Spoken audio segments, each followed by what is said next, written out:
Hi అండి. శ్రోతలకు నమస్కారం. Welcome back to SS Telugu audio నవలలు. ఈరోజు మీరు వినబోయే నవల 'ఆమె కథ'. పెద్దిబొట్ల రాజగోపాలరావు గారు రచించారు. ఇక నవల్లోకి వెళ్ళిపోదాం. చిట్టి, ఏంటా గోల? నాన్నగారు నిద్రపోతున్నారని తెలుసు కూడా. చిట్టి కస్సుని ఎదు తిరిగింది. నువ్వెవరు నాకు చెప్పడానికి? నా ఇష్టం అంది, చేతిలో ఉన్న చందనపు బొమ్మ నేల మీద విసిరి కొడుతూ. వంటింట్లో భర్తకి జావ కలుపుకున్న అన్నపూర్ణ ఇక ఉపేక్షించలేకపోయింది. బయటకొచ్చి 2 దెబ్బలు వేసింది చిట్టిని. జాగ్రత్త, ఇందాకటి నుంచి కనిపెడుతూనే ఉన్నా నీ వ్యవహారం. ఒకటే గోల. అసలే రోగంతో నిద్రపట్టక ఆయన అవస్థపడుతుంటే ఏదో భగవంతుని దయ వల్ల కొంచెం విశ్రాంతి కలిగిందని కాస్త ఊపిరి తీసుకుంటున్నాం. ఆడుకుంటూ ఉంటే మాత్రం అంతంత చప్పుళ్ళు చేయాలా? పైగా అన్నయ్య మందలిస్తే తిరగబడతావా? బుద్ధి లేదు. ఇక ముందు ఎదురు సమాధానం చెప్పి చూడు, ఏం చేస్తాను అని గట్టిగా మందలించింది కూతుర్ని అన్నపూర్ణ. అబ్బా పోనీలేవే, ఏదో చిన్నపిల్ల, దాని సరదా దాంది. నాకసలు నిద్ర పట్టింది గనకనా అని అంతలోనే దగ్గు ముంచుకు రావడంతో ఆయాసపడసాగాడు రామయ్య. తండ్రి మాటలతో ధైర్యం వచ్చిన చిట్టి బొంగమూతి పెడుతూ, చూడండి నాన్నగారు, అమ్మేమో ఎప్పుడు నన్నే తిల్తుంది, నేనంటే అమ్మ కోపం అని తండ్రి పక్కలో దూరింది. తల్లి తిరిగి కొడుతుందేమోనన్న భయంతో. తప్పమ్మా తప్పు, అలా అనకూడదు. అమ్మకి అన్నయ్యంతో నువ్వు అంతే. అల్లరి చేస్తే ఎవరినైనా కోపడుతుంది. మరి నువ్వు కూడా అన్నయ్యలా బుద్ధిగా ఉంటే అమ్మ నిన్ను ఏమీ అందు. మా అమ్మవు కదూ, అల్లరి మానేస్తావు కదూ. ఇంకా పైన మాట్లాడలేకపోయాడు. దగ్గు తెరలుగా రాసాగింది. ఏమండి, మీరింక మాట్లాడడం ఆపండి, ఎంతైనా పుణ్యం ఉంటుంది. చిటితల్లి ఇలారా, నాన్నగారిని ఆయాస పెట్టకు అంది అన్నపూర్ణ. బాబోయ్, నే రాను, నన్ను కొల్తావు అంది భయంగా చూస్తూ. కొట్నమ్మా, నిజంగా కొట్ను, నువ్వు నా బంగారు తల్లివిగా అని ప్రేమతో పిలవగానే చిట్టి వెళ్ళి తల్లి ఒడిలో వాలిపోయింది. రామయ్య దగ్గి మూలుగుతూ మంచం మీదే సోలిపోయాడు. అన్నపూర్ణమ్మ కళ్ళు అసురుపూరితాలయ్యాయి. మదిలో గత స్మృతులు లీలగా మెదలసాగాయి. అయ్యో, దిక్కులేని పిల్లలు ఎంతో దురదృష్టవంతులో, తల్లిదండ్రులిద్దరినీ ఒకేమారు పోగొట్టుకున్నారు అని అందరూ అంటూ ఉంటే ఆ పిన్న వయసులో ఆ మాటలకు అర్థం తెలియక భయంతో పక్కనే ఉన్న అన్నయ్యను గట్టిగా పట్టుకుని ఏడవసాగింది. భయం లేదు చెల్లి, నేనున్నాను అంటూనే అన్న కూడా ఏడవడం తనకు బాగా గుర్తుంది.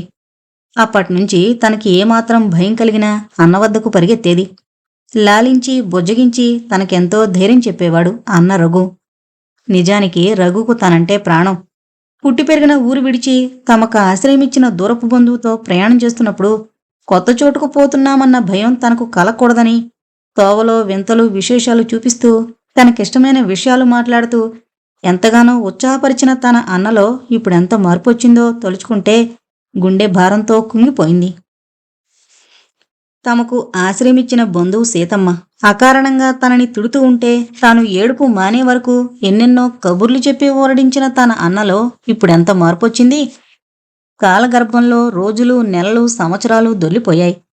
మరుపురాని మరువలేని ఆ రోజు తాను ఎస్ఎస్ఎల్సి పాస్ అయ్యానన్న సంతోష వార్త అన్నకు చెబుదామని ఉత్సాహంతో ఉరకలతో ఇల్లు చేరింది. కాని గడప వద్దనే ఆగిపోయింది.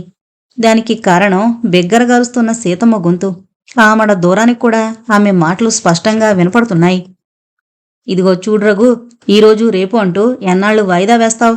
నీకు నీ చెల్లెలిపై ఎంత ప్రేముంటే మాత్రం ఇంతకన్నా మంచి సంబంధం తేగలవా? అతనికేం లోటు?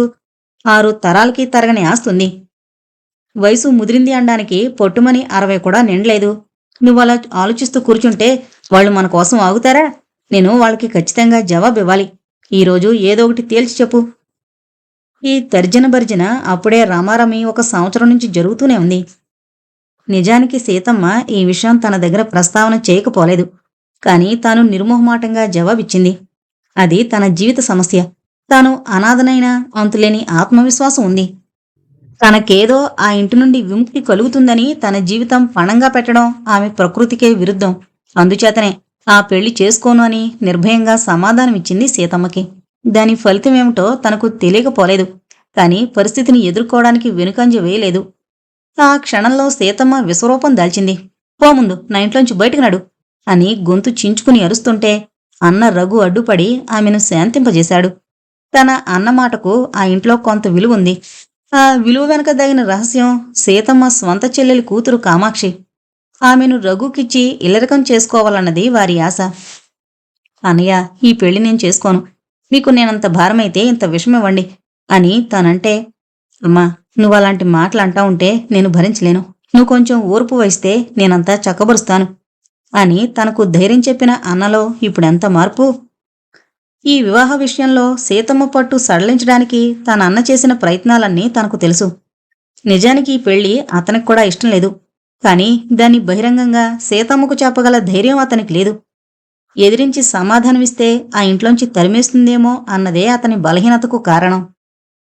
కామాక్షిని పెళ్లి చేసుకుంటే తను జీవితంలో బాధపడనక్కర్లేదని అతనికి తెలుసు. కామాక్షి తరగని ఆస్తికి వారసురాలని అతనికి తెలుసు. అందుచేత తన వ్యక్తిత్వాన్ని చంపుకుని సీతమ్మకు విధేయుడై ఉండవలసొచ్చింది. సీతమ్మకు ఎలా నచ్చజెప్పాడో తనకు తెలీదు కాని టీచర్ ట్రైనింగ్కి అంగీకరింపజేశాడు.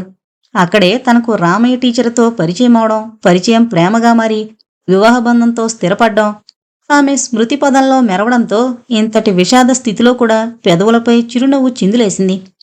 కాని ఆనాటి సంఘటనలు జ్ఞప్తికి రావడంతో ముఖంలో విషాద ఛాయలు అలుముకున్నాయి. తన వివాహ విషయం అన్నకు ఉత్తరం ద్వారా తెలియజేసింది.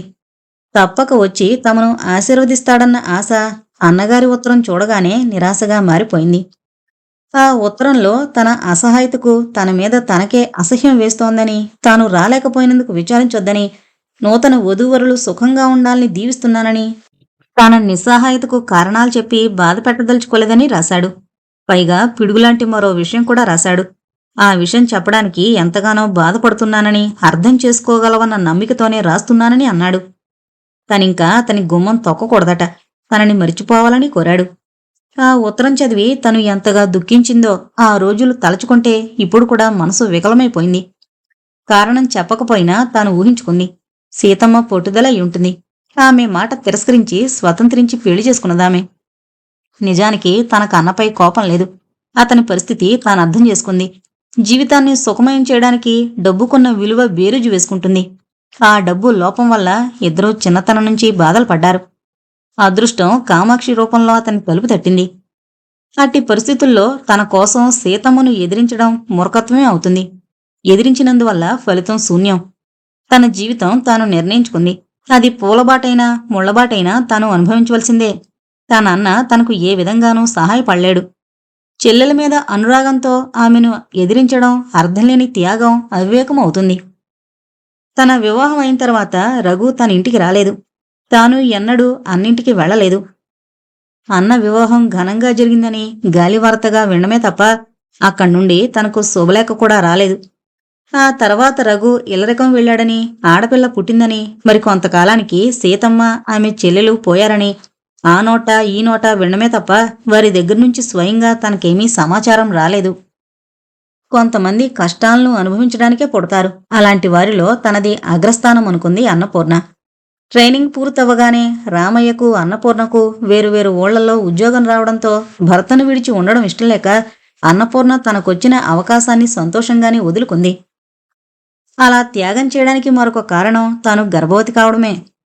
కొడుకు పుట్టాడు. వారి సంతోషానికి అవధుల్లేవు. ఆ సంతోష వార్త అన్నపూర్ణ తన అన్నకు తెలియజేసింది. తనకు అన్నపై ఉన్న మమకారంతో కొడుకు పేరు రఘునాథ్ అని పెట్టింది. ఆ విషయం కూడా అన్నకు తెలియజేసింది. తప్పక వచ్చి ఆశీర్వదిస్తాడన్న ఆశ కలగా నిలిచిపోయింది. అతడు రాలేదు. ఉత్తరానికి జవాబే రాలేదు. అన్నపూర్ణ కుంగిపోయింది. పెరుగుతున్న ఖర్చులకు సరిపడిని బడిపంతులు జీతం. రామయ్య శక్తివంచం లేకుండా ఇతర మార్గాల ద్వారా సంపాదించడానికి ప్రయత్నాలు చేశాడు. తీరిక సమయాల్లో ఇళ్ల వద్ద ప్రైవేటు ట్యూషన్లు చెప్పేవాడు. రామయ్యది ఆరోగ్యవంతమైన శరీరం కాదు. తలకు మించిన బరువులు మోసే ప్రయత్నంలో ఉన్న ఆరోగ్యం కాస్త దెబ్బతింది. అప్పటికి చిట్టి రెండవ సంతానం. ఖర్చులకు భయపడి వైద్యుణ్ణి సంప్రదించకపోవడంతో రామయ్య రోగం తీవ్రరూపం దాల్చింది. మామూలు వైద్యాలు ఫలితాన్నివ్వలేదు. క్లాసు రూంలో ప్రతిధ్వనిస్తున్న దగ్గు నానాటికి హెచ్చు కావడంతో హెడ్ మాస్టారు మందలించడం, దాని పర్యవసానంగా డాక్టర్ని సంప్రదించడం, డాక్టరు క్షయ నిర్ధారణ చేయడం అన్నీ వరుసగా జరిగిపోయాయి. నీకు క్షయ, మంచి ట్రీట్మెంట్ తీసుకోకపోతే అసాధ్యం అన్న డాక్టరు మాటలు చెవుల్లో ప్రతిధ్వనిస్తూ ఉంటే రామయ్య ఇల్లు ఎలా చేరుకున్నాడో అతనికే తెలీదు. అన్నపూర్ణ ఒక క్షణం హతాశురాలైపోయింది. కాని మరుక్షణంలోనే ముందు కర్తవ్యానికి సంసిద్ధురాలైంది. భర్తచే స్కూలుకు సెలవు పెట్టించి డాక్టర్ చెప్పినట్టు మందులు, టానిక్కులు, ఇంజెక్షన్లు ఇప్పించింది. చేతికందిందల్లా మీ డబ్బు తెచ్చింది. తానెక్కడైనా ట్యూషన్లు చెప్పి లేక ఏదో పనిచేసి సంపాదించడానికి భర్త సేవ, చిన్నపిల్లల సంరక్షణ అడ్డు తగిలింది. అటు వైద్యానికి ఇటు సంసారానికి లోటు రాకుండా గడిపే ప్రయత్నంలో ఆమె తీరని వ్యధ అనుభవించసాగింది. అమ్మా, ఈరోజు పుస్తకాలు లేవని మాస్టారు నన్ను స్కూల్ రూంలో నుంచి బయటకు పంపించేశారు అని దీనవదనంతో కొడుకు చెబుతూ ఉంటే ఎంతగానో కుమిలిపోయింది. రఘునాథ్కి చదువు మీదున్న శ్రద్ధ దంపతులిద్దరినీ ఆనందసాగరంలో ముంచెత్తేది. టీచరు అతని పుస్తకంలో గుడ్ అని రాయని రోజంటూ లేదంటే అతిశయోక్తి కాదు. హెడ్ మాస్టారు రఘునాథ్ని ఎంతగానో మెచ్చుకుంటున్నారని భర్త సంతోషంతో చెబుతుంటే తన మాతృహృదయం ఎంతగా ఉప్పొంగిపోయేది. పుస్తకాలు కొనివ్వడానికి ఆ రోజు తాను పడ్డ అవస్థ వర్ణనాతీతం. ఆ పరిస్థితుల్లో ఉన్న ఎకరం పొలం అమ్మక తప్పలేదు. ఆస్తి హరించింది, కానీ రామయ్య రోగం మాత్రం దినదిన ప్రవర్ధమానంగా పెరుగుతూనే ఉంది. ఇక లాభం లేదు, పట్నం పోయి పెద్ద డాక్టర్లచే వైద్యం చేయించండి అని డాక్టర్ సలహా ఇచ్చాడు. అది సాధ్యపడే మార్గం ఎలా అన్నది తనకు సాధ్యపడడం లేదు. ఏమిటి కర్తవ్యం? ఈ సమస్యకు పరిష్కారం ఎలాగా అన్న ప్రశ్న ఉదయించగానే అన్నపూర్ణ గతం నుంచి వర్తమానంలోకొచ్చింది. చుట్టూ చీకట్లు అలుముకుంటున్నాయి. ఇంట్లో దీపం లేదు. వీధివైపు చూసింది. పుస్తకాలు తీసుకుని వీధి దీపం దగ్గరకు పోతున్న కొడుకు కనిపించాడు. ఎవరో గుండెలు పిండేసినట్లయింది. అంతలో దగ్గుతో గిజగిజలాడిపోతున్న భర్త వైపు చూడలేక 2 చేతులతో కళ్ళు మూసుకుంది. మరుక్షణంలో ఆకలేస్తుందమ్మా అన్న కూతురి దీనవదనం. హే భగవాన్, ఏంటి పరీక్ష? ఒక్క క్షణం అగాధంలో పడిపోయినట్లనిపించింది అన్నపూర్ణమ్మకు. అది క్షణికమైన ఆ క్షణంలో ఆమె జన్మజన్మల బాధ అనుభవించింది. అంతలోనే మనసు హెచ్చరించింది. అన్నపూర్ణ, ఏంటి బేలతనం? నువ్వు దిగులుతో నిరాశతో కుంగిపోతే ఇంకీ సంసారానికి దిక్కెవరు? లే, ముందు కర్తవ్యం ఆలోచించు. మనసు చెప్పింది నిజమని ఆమెకు తోచింది. ఒక పక్క రోగిష్టి భర్త, మరొక వైపు రెక్కలు రాని పక్షుల్లా ముక్కుపచ్చలారని పిల్లలు. తను తప్ప సంసారాన్ని ఆదుకునేవారెవరున్నారు? మానవ ప్రయత్నం చేయడం తన ధర్మం, ఫలితం దైవ నిర్ణయం. భగవంతుడా, నాకు శక్తి ప్రసాదించు అని ప్రార్థించి దీపం వెలిగించింది. చిట్టికి అన్నం పెట్టింది. మిగిలిన అన్నం కొడుక్కి సరిపోయేటంత లేదు. గుండె తరుక్కుపోయింది. నాయనా రఘు అని పిలిచి ఆ మిగిలిందే అతనికి పెట్టింది. పరిస్థితిని అర్థం చేసుకుని ఆ కొంచెం అన్నంతోనే సరిపెట్టుకుని గుట్టిగా బయటకు వెళుతున్న బిడ్డను చూసి విలవల్లాడిపోయింది. మంచం మీద దగ్గుతో పోరాటం సలుపుతున్న భర్త చేత అతి కష్టం మీద జావ తాగించింది. 2 గ్లాసులు మంచినీరు తాగి భర్త మంచం పక్కనే నేల మీద పడుకుని మరునాటి పరిస్థితి గురించి ఆలోచించడం మొదలుపెట్టింది. 2 రోజులు ఎంతగానో ఆలోచించి చివరకు తన నిర్ణయం భర్తకు తెలియజేసింది. ఎందుకు పూర్ణ ఈ వృధాశ్రమ? నీ అన్న నిన్ను ఆదరిస్తాడన్న భ్రమ నీకు వదల్లేదంటే ఏమనాలో నాకు అర్థం కావడం లేదు అని రామయ్య అన్నాడు. నా అన్నకు నా మీద ఎంత ఆప్యాయత ఉందో నాకు తెలుసు. కొన్ని కారణాల వల్ల అతనిలో మార్పు వచ్చింది. దానికి కారకులైన సీతమ్మ, ఆమె చెల్లెలు కూడా ఇప్పుడు లేరు. నేను ఎదురుపడి పరిస్థితులు వివరిస్తే తప్పక సహాయం చేస్తాడు. ఆ సహాయం ధర్మంగా ఇమ్మని అడగను. మీకు ఆరోగ్యం చేకూరిందంటే ఇద్దరమూ కలిసి పనిచేసి తీర్చడానికి వీలవుతుందని వాగ్దానం చేసి అప్పుగా తీసుకొస్తాను. ఏది ఏమైనా ప్రయత్నం చేయడం తప్పు కాదని తోస్తోంది నాకు. మీరు అంగీకరిస్తే వెళ్ళొస్తాను అంది. ఏంటో పూర్ణ, నీ ఇష్టం.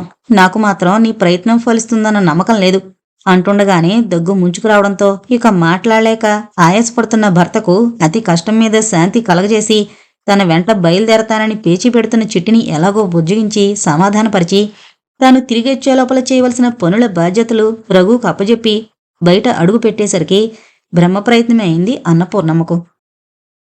మేడ మీద కిటికీ దగ్గర నిల్చునున్న రఘు ఎవరో పరిచిత వ్యక్తి తన ఇంటిని సమీపిస్తుండడం గమనించి కొంచెం పరీక్షగా చూశాడు. ఆ పరిచిత వ్యక్తి తన చెల్లెలు అన్నపూర్ణ అని గ్రహించగానే ఏదో అపరాధం చేసినట్లు కంగారు పడ్డాడు రఘు. తలుపు తడుతోంది అన్నపూర్ణే. మా చెల్ల ఇచ్చింది, తలుపు తడుతోంది అన్న భర్త మాటలు వినగానే అంతవరకు పచారులు చేస్తున్న కామాక్షి హఠాత్తుగా మంచమెక్కి మూలగడం ప్రారంభించింది. తలుపు తీనా అని జంకుతూ అడిగాడు రఘు.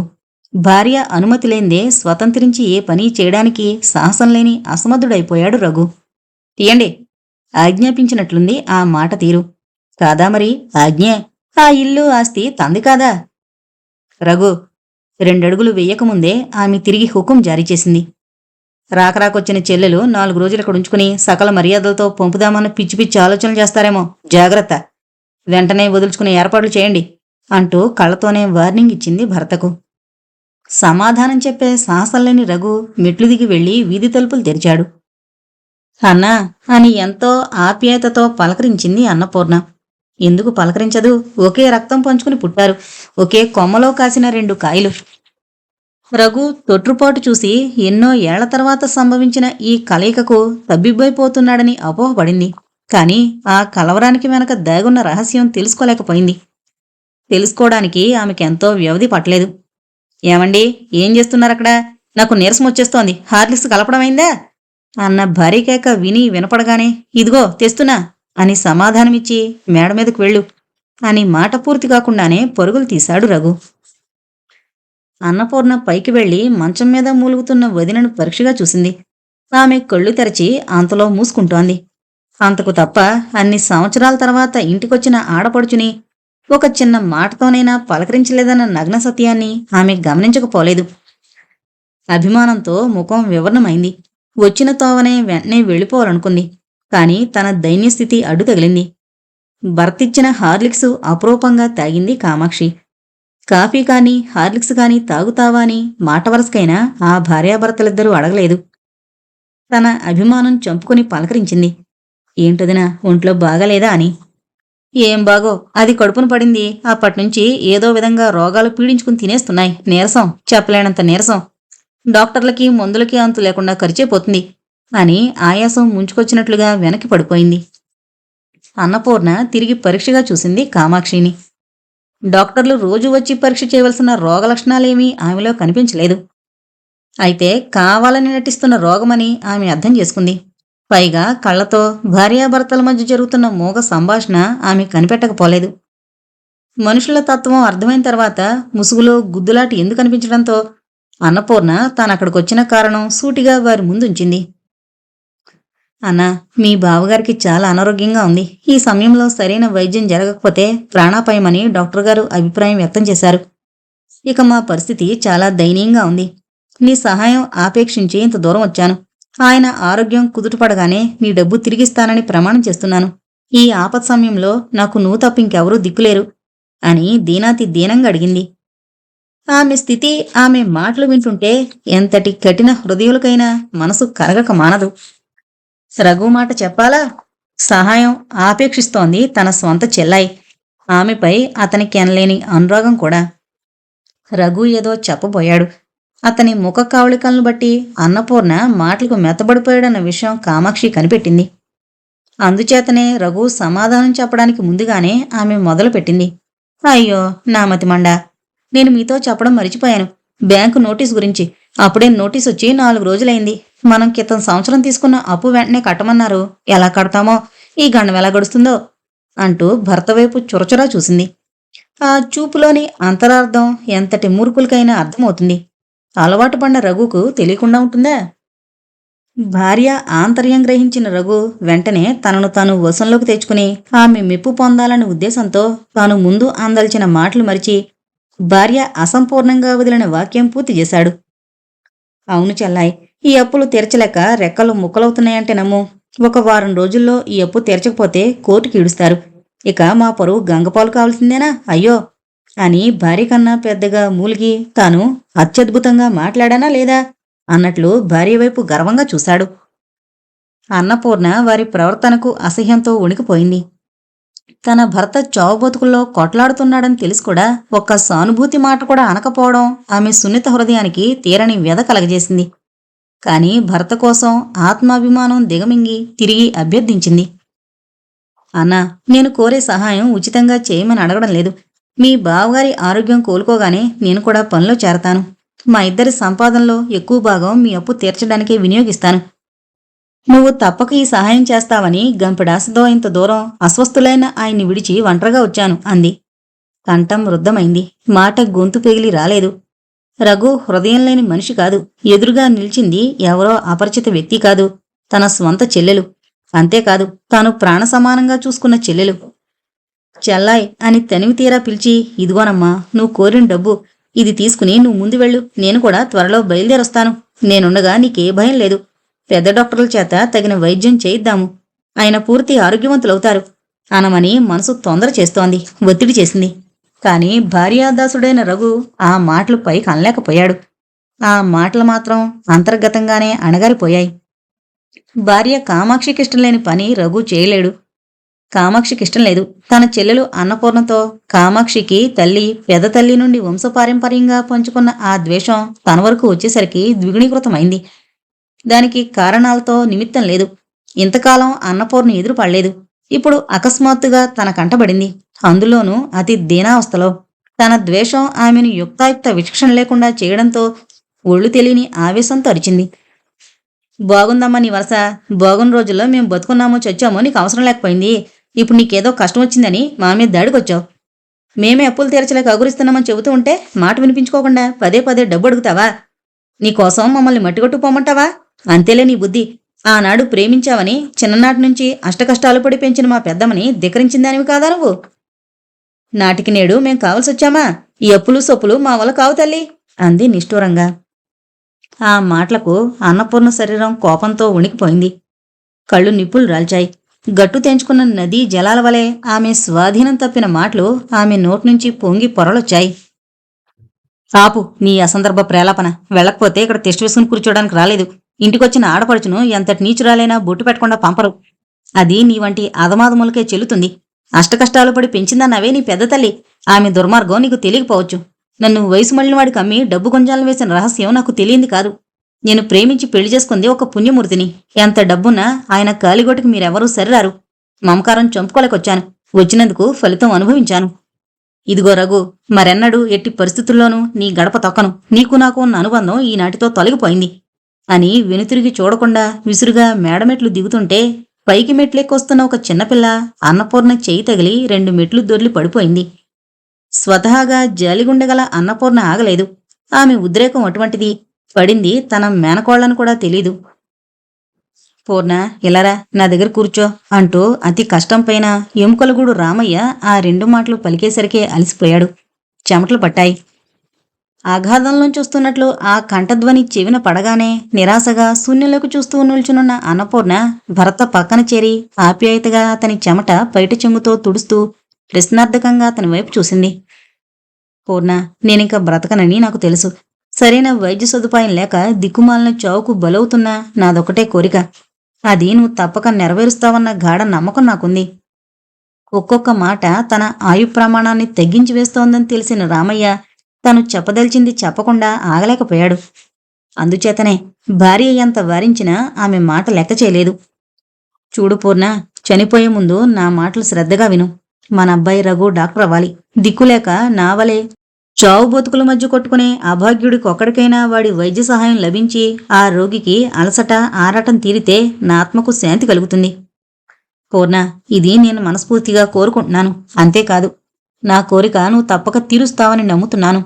ఎలాంటి ఆటంకాలు అడ్డంకాలు వచ్చినా వాణ్ణి డాక్టర్ని చేసి తీరతానని నాకు మాటివ్వు. ప్రశాంతంగా ప్రాణం వదులుతాను. ఇక ఎంత ప్రయత్నించినా ఒక్క మాట కూడా అతని గొంతుకులో నుండి పైకి రాలేదు. అందుచేత భార్య వైపు ఆశగా చూడడం తప్ప ఇంకేమీ చేయలేకపోయాడు. డాక్టర్ అన్న మాట అన్నపూర్ణ చెవిలో ప్రతిధ్వనిస్తోంది. ఇది సాధ్యమయ్యే విషయమా? ఈ కోరిక తాను తీర్చగలదా? తానున్న పరిస్థితుల్లో అది సాధ్యమవుతుందా? భర్త ఆత్మసంతృప్తి కోసం శుష్క వాగ్దానం చేయడం అసంభవం. ఎటు చూసినా అయోమయ పరిస్థితి. అసురుపూరిత నయనాలతో భర్త వైపు దీనంగా చూడడం తప్ప ఆమె ఏమీ చేయలేకపోయింది. రామయ్య ఏదో చెబుదామని ప్రయత్నించాడు. సాధ్యపడలేదు. పరిస్థితి విషమించింది. రామయ్య అతి కష్టం మీద భార్యవైపు తన చేయి చాచాడు. దాని అర్థం ఆమె గ్రహించకపోలేదు.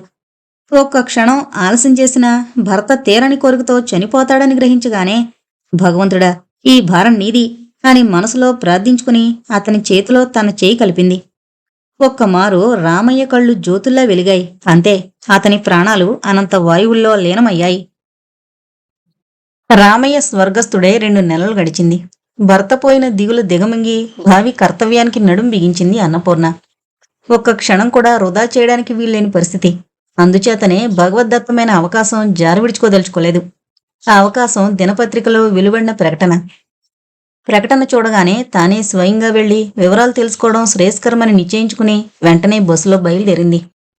కండక్టర్ చెప్పిన వివరాలు ఆధారంగా జమీందారు ఇల్లు ఆచూకీ తెలుసుకోవడానికి ఆమెకేమాత్రం ఇబ్బంది కలగలేదు.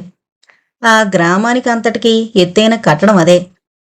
అన్నపూర్ణ గేటు దాటి లోపలకు అడుగు పెట్టేసరికి ఏదో స్వప్నలోకం చేరుకున్నట్లు తోచింది. ఒక పక్క చక్కగా ఒకే ఎత్తుకు చెక్కబడిన పచ్చని గడ్డి, మరొక వైపు అందాలు వెదజల్లే సుందరమైన పూల మొక్కలు, ఆ మధ్యనున్నట్టి కాలిబాట ఎంత చూసినా తనివి తీరనట్లే అనిపించింది. ఎంత పొడుగుబాటో! సింహద్వారం సమీపించేసరికే చాలా దూరం నడిచి వచ్చినట్లు అనిపించింది. ఎవరికోసమమ్మా? గుమ్మం దగ్గర కాపలా ఉన్న దర్వాన్ అడిగాడు. సాధారణంగా జమీందార్ల ఇళ్లల్లో పనిచేసే నౌకర్ల జులుం ఏ కోసానా కనిపించలేదు అతని మాటల్లోనూ చేష్టల్లోనూ. జమీందార్ గారిని కలుసుకోవాలనొచ్చాను అంది అన్నపూర్ణ. వారి దర్శనానికొచ్చేవారు ఉదయం 9-10 గంటల మధ్యనే రావాలని నీకు తెలీదమ్మా? సాయంత్రం వేళలో వారు ఎవరినీ కలుసుకోరు. రేపుదయం రామ్మా అని గౌరవంగా సమాధానం చెప్పాడు. పొరుగురు నుంచి వచ్చాను. ఇప్పుడింక వెళ్ళి రావడానికి వ్యవధి లేదు. ఒక్క నిమిషం ఆగి అంతటి స్తోమత లేదు అంది జాలిగా. అలాగా అమ్మా, కానీ ఇప్పుడు వారిని దర్శించడం అసంభవం. ఈ రాత్రి ఎలాగో ఈ గ్రామంలో గడిపి రేపొచ్చి చూడమ్మా, వెళ్ళిరా అన్నాడు. ఇక్కడ నాకు తెలిసిన వారు ఎవరూ లేరు. ఈ రాత్రికి ఇక్కడే ఏదో ఒక మూల తలదాచుకోవడానికి చోటు దొరుకుతుందా బాబు అని ఆతృతతో అడిగింది అన్నపూర్ణ. దానికి జమీందార్ గారి అనుమతి కావాలమ్మా అన్న నౌకరు మాట ముగియకముందే లోపల నుండి ఎవరక్కడ వెంకన్నా అన్న పిలుపు చెవిన పడగానే లోపలికి హుటాహుటిగా వెళ్లి అంతలోనే తిరిగొచ్చాడు వెంకన్న. మీ అదృష్టం బాగుంది, జమీందారు గారి ఆజ్ఞ అయింది, ఇలా రామ్మా అని లోపలికి తావు చూపించాడు అన్నపూర్ణకి. అడుగు వేస్తే మాసిపోతుందేమో అనిపించే తెల్లటి పాలరాతి నేల, గుత్తులు గుత్తులుగా పైనుండి వేలాడుతున్న చిత్ర విచిత్రమైన రంగురంగుల దీపాలు, మెత్తని పొరుపుల కుర్చీలు, సోఫాలు, గోడల్ని అలంకరించున్న ప్రసిద్ధ చిత్రకారుల కళాఖండాలు, ఇంకా ఎన్నో ఆకర్షణలున్న ఆ గది రమణీయతకు ముగ్ధురాలైన అన్నపూర్ణ తాను అక్కడికొచ్చిన కారణం మరిచి నడవడంతో జమీందారు గారు ఆసీనులైన పడక కుర్చీకి అతి సమీపంగా వచ్చేదాకా ఆయన్ని గుర్తించలేకపోయింది. అప్పుడు తన తప్పు తెలుసుకున్న అన్నపూర్ణ క్షమార్పణగా నా అనాగరిక ప్రవర్తనకు మిక్కిలి చింతిస్తున్నాను అని నమస్కరించింది. మాయామర్మం తెలియని మనిషి, బహుశా ఈమె నా భార్యకు నచ్చొచ్చు అనుకున్నాడు జమీందార్ రంగారావు తనలో.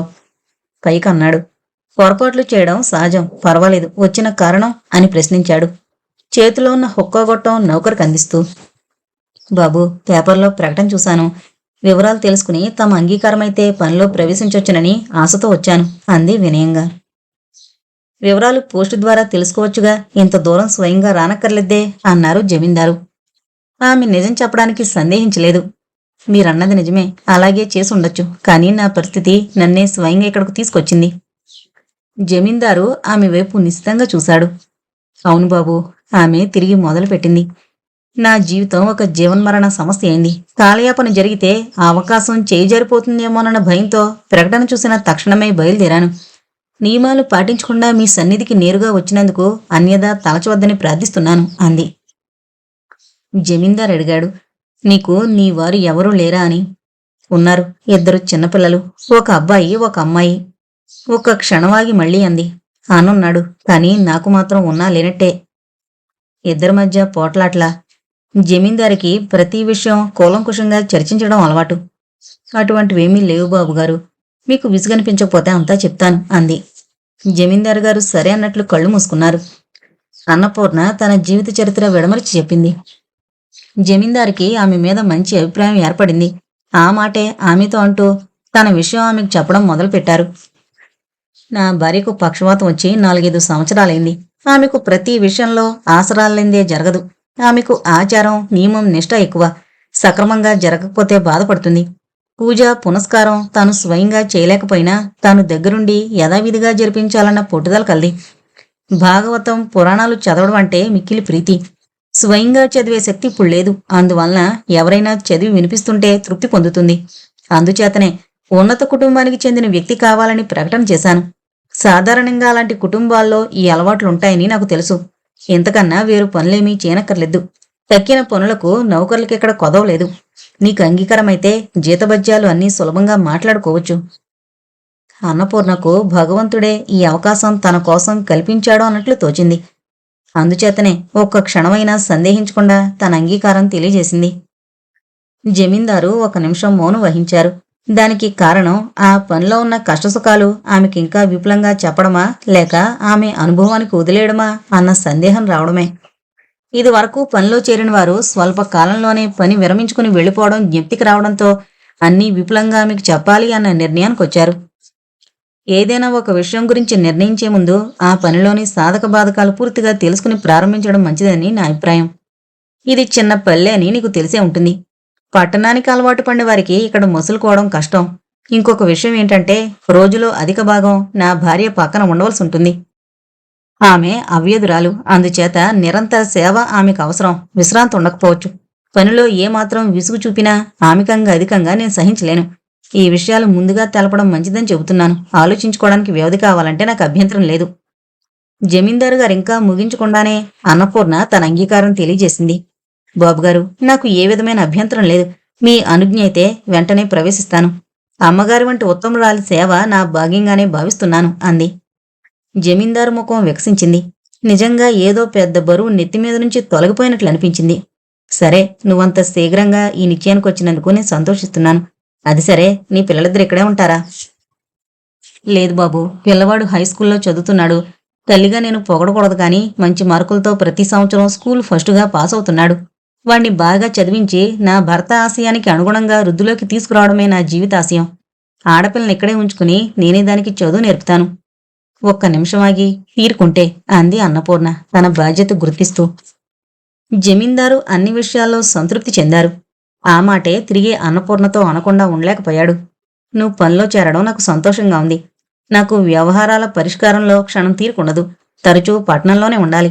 నిజం చెప్పాలంటే నా మకామంతా అక్కడే. ఇక్కడ ప్రశాంత వాతావరణం నా భార్యకు సుఖంగా ఉందని చెప్పడంతో ఆమెనిక్కడే ఉంచుతున్నాను. కొంతకాలంగా నీ వంటి వ్యక్తి కోసం ఎదురు చూస్తున్నాను. నువ్వొచ్చావు, ఆమె బాధ్యత నీకు అప్పగిస్తున్నాను అన్నాడు. జమీందారికి కుస్థిత బుద్ధి లేదు. ఈ పనికింత ఇవ్వాలన్న మనస్తత్వం లేనివాడు.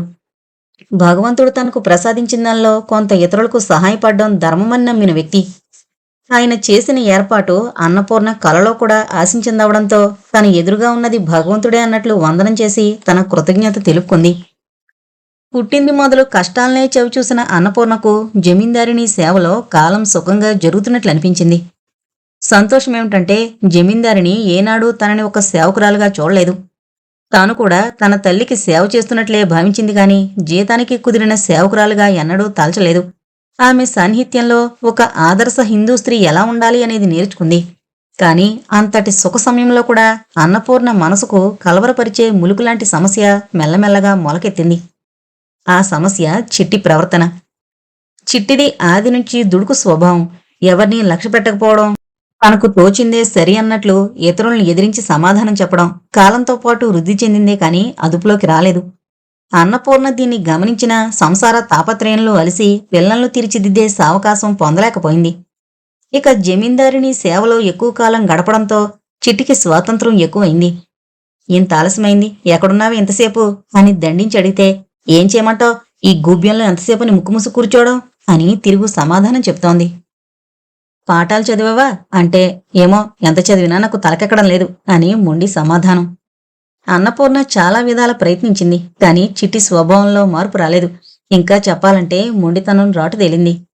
చదువు లేకపోతే ఎందుకో పనికిరావు, అన్నయ్యను చూసైనా బుద్ధి తెచ్చుకో, ప్రతి సంవత్సరం ఫస్టుగా ఎలా పాస్ అవుతున్నాడో అని మందలిస్తే నన్ను కూడా పట్నం స్కూలుకు పంపించు, అన్నయ్య కంటే ఫస్టుగా పాస్ అవుతాను, నువ్వు చెప్తే నాకు అర్థం కావడం లేదు అని ముందు కాళ్లకు బంధం వేసింది.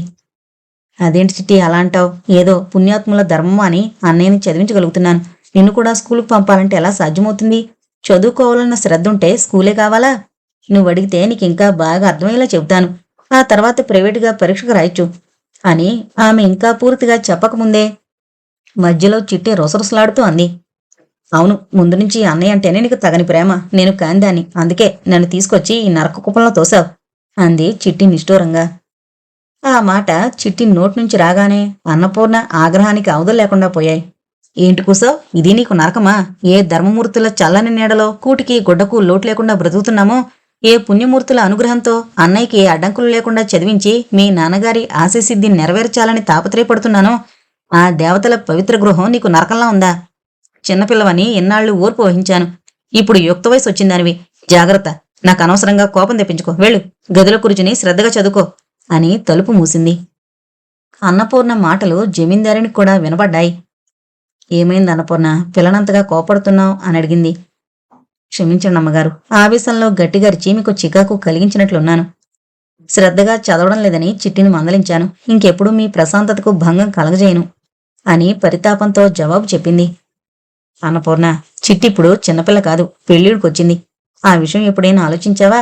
లేక తల్లివి గనుక ఆమెంకా నీ కంటికి చంటిపెట్టగానే కనిపిస్తోందా అని నవ్వుతూ అడిగింది జమీందారిని. అమ్మగారు, నిజానికి ఆ ఆలోచన క్షణక్షణం మెదులుతూనే ఉంది. కాని ఆమె ఒక నిట్టూర్పు విడిచింది. అందులోనే ఆమె మనోవ్యధంతా వ్యక్తమైంది. దాన్ని జమీందారిని అర్థం చేసుకుంది. అన్నపూర్ణ, నీ బాధ నాకు అర్థమైంది. నువ్వు బెంగపడకు. బాబుగారు త్వరలో ఇక్కడికొస్తారు. ఆయనతో ఈ విషయం ప్రస్తావించి చిట్టిని ఒక ఇంటిదాని చేసే బాధ్యత నాది. అన్నపూర్ణ ఆమె పాదాలకు నమస్కరించి తన కృతజ్ఞత తెలియపరుచుకుంది. చిట్టికి చదువు మీద శ్రద్ధ తగ్గడానికి, తరచూ గ్రామంలోకి షికార్లు వెళ్లడానికి వెనక ఎవరికీ తెలియని రహస్యం ఒకటుంది. ఆ రహస్యం ఏజీ రావు. చిన్నతనం నుంచి రావుకి ఒక చోట కాలు నిలకడుండేది కాదు. అతన్ని పెంచి పెద్ద చేసిన మేనమామ అతని ఉనికి తెలుసుకోవాలనుకున్నప్పుడు మా అడ్డగడిది ఎక్కడైనా ఎదురుపడ్డా అని అందర్నీ అడుగుతూ ఉండేవాడు. దాంతో అతన్ని ఏజీ రావు, అంటే అడ్డగాడిద రావు అని సార్థక నామధేయుని చేశారు. రావు తిరగని ఊరు లేదు, చెయ్యని పని లేదు, పనిలోంచి డిస్మిస్ అవ్వకుండా ఉండలేదు. దానికి కారణం వక్రబుద్ధే అని వేరుగా చెప్పనక్కర్లేదు. ఆఖరికి తాను ఎక్కడా నౌకరీ వృత్తి చేయకూడదన్న నిర్ణయానికొచ్చి పట్నంలో మకాం పెట్టాడు. అక్కడ సులువుగా డబ్బు గడించే చిట్కా ఒకటి కనిపెట్టాడు. సినిమా వ్యామోహంలో పడి పట్నం చేరుకుని ఆఖరుకు స్టూడియో లోపల కూడా అడుగుపెట్టలేక విలవిల్లాడే అమాయకులను పట్టి వారికి నటించేందుకు అవకాశాలు కల్పిస్తానని మోసం చేసి డబ్బు గుంజడం మొదలుపెట్టాడు. రోజులు సాఫీగా దొర్లిపోతున్నాయని సంతోషిస్తుంటే అతని కర్మానికి ఒక అమాయకురాలు అతని మోసంలో పడ్డం, ఆమె బంధుమిత్రుల కంట తాను పడ్డం, దేహశుద్ధయ్యేలోగా అక్కడి నుంచి పలాయనం చెత్తగించడం అన్నీ క్షణాల మీద జరిగిపోయాయి. బస్సులో కూర్చున్న ఏజీరావు మెదడు తీవ్రంగా పనిచేస్తోంది. గులాబీలకు ముళ్ళు, ఆడపిల్లలకు బాడీగార్డులు వంటి బంధువులను సృష్టించడం బ్రహ్మ తెలివి తక్కువనే నిర్ణయానికొచ్చాడు. ఆడదాన్ని నమ్మినోడు గాడిదే అవుతాడు అని స్వానుభవంతో అనుకున్నాడు. ఇంకా ఏ కాలంలో ఆడపిల్ల జోలికి వెళ్లకూడదని మనసులోనే చెంపలు వాయించుకున్నాడు. కాని అతని బుద్ధి కుక్కబుద్ధి.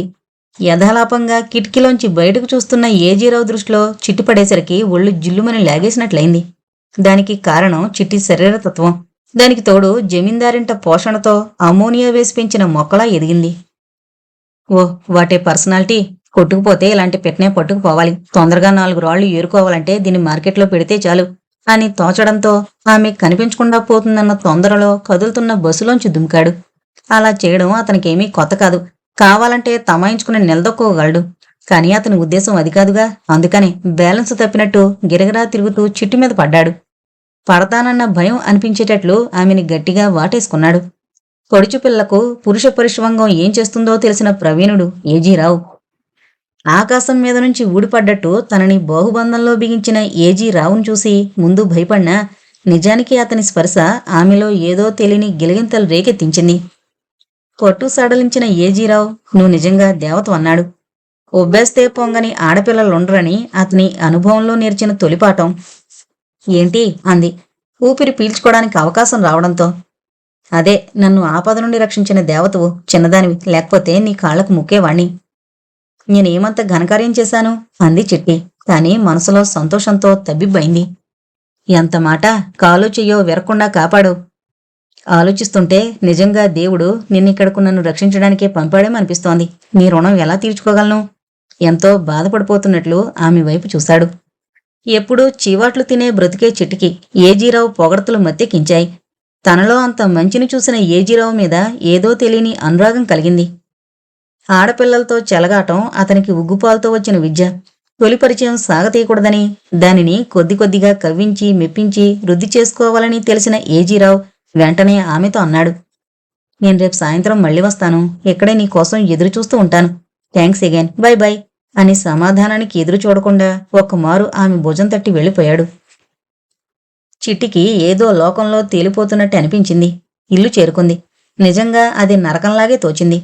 మరునాడు తొందరగా వస్తే ఎంత బాగుండు అనుకుంది. ఆ రాత్రంతా ఏజీరావు గురించి తలచకుండా ఉండలేకపోయింది. అభం శుభం తెలియని చిట్టిని బొట్లో పెట్టడానికి అనుభవ చక్రవర్తి ఏజీరావుకి ఎంతో కాలం పట్టలేదు. ప్రతిరోజు ఊరు చివరనున్న మామిడి తోటలో రహస్యంగా కలుసుకునే ఏర్పాటు చేశాడు. అక్కడ సినిమాలనే ఇంద్రలోకంతో ఆమెకు మతిభ్రమణం కలిగించేలా చిత్రించి మైమరిపించాడు. కొంత సాహసం చేస్తే ఆ ఇంద్రలోకంలో మనిద్దరం దేవతల్లా విహరించొచ్చు అన్నాడు ఏజీరావు. తన మీద చిట్టికి తిరుగులేని నమ్మకం కుదిరిందన్న నగ్న సత్యం గుర్తించిన వెంటనే. సాహసమా? ఏంటది అని అమాయకంగా అడిగింది చిట్టి.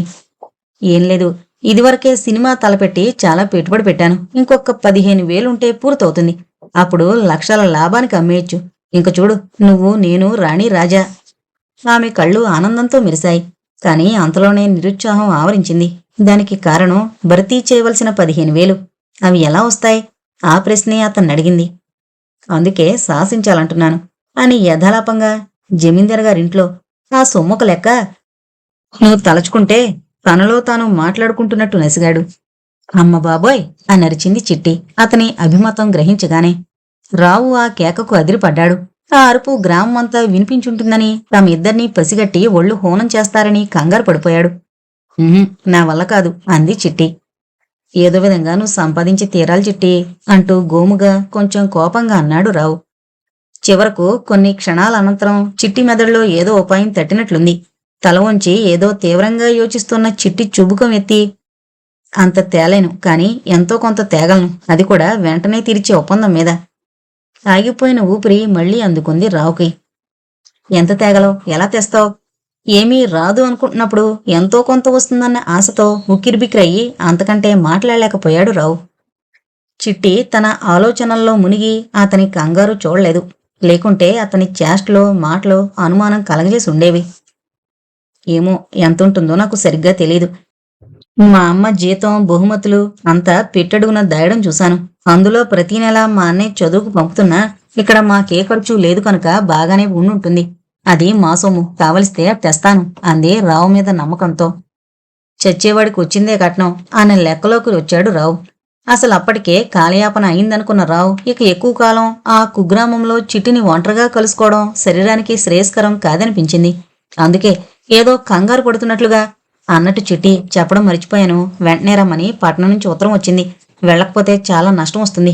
రేపు తెల్లవారుజామునే ప్రయాణం. నువ్వు ఈ రాత్రే డబ్బు జాగ్రత్త చేసి ఇక్కడే కలుసుకో.